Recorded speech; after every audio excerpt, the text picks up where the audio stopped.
Reading Punisher comics because I too deserve to be punished. The Punisher is a guy, mobsters killed his family, now he doesn't believe the system works, so he executes criminals himself. And police love the Punisher because police are evil. The Punisher is a serial killer who kills bad people. It's a very popular mold in like modern crime storytelling. But what's interesting about the Punisher is how over several decades he kind of creates himself as a toxic symbol. Because in 1974, when the Punisher is created, he's a spandex wearing superhero. He wears a silly outfit, he does acrobatics on New York City rooftops, he spars with Captain America and Daredevil.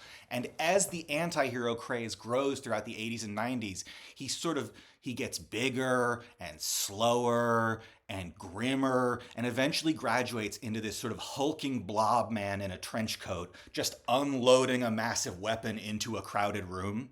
If you read Punisher comics in the 80s, you like comic books. If you read Punisher comics in 2007, you like the band Slipknot. So I've been thinking a lot about punishment because we live in sort of a punishment-oriented society. It comes through in our social media behavior, in our attitude towards public figure, in our politics, you know. And not to get heady, but Nietzsche, my friend Jeff Nietzsche from summer camp, he said that human beings are inherently cruel and that the entire system of crime and punishment essentially exists to justify this cruelty through the creation of a population, criminals, who deserve to suffer. So you can have your jails, they're filled with criminals, don't worry, they're suffering, and they deserve it. You get to feel like a good person.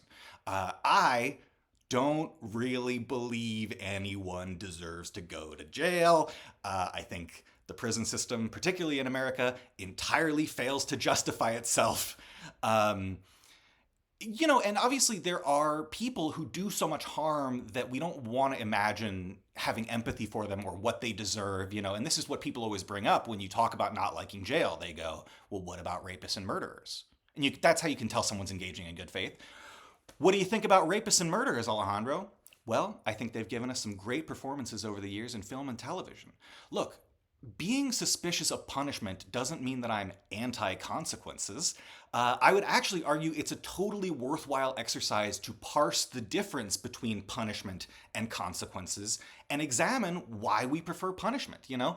It's kind of like the Punisher always says. And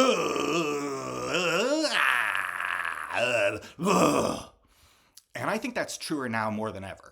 You know, I do want to finish with just one anecdote from the Punisher.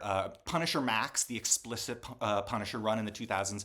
There's a panel where a woman is lying on the floor, bleeding from a gunshot wound, and the Punisher walks by, looking like a big pile of poop. And the woman goes, I am so wet right now. Because that's how sexy the Punisher is. The unbridled masculinity. You could be bleeding from a gunshot wound, Punisher walks by, now you're aroused. Okay. So that's all for me today. Please resist fascism in every way available to you. Thank you.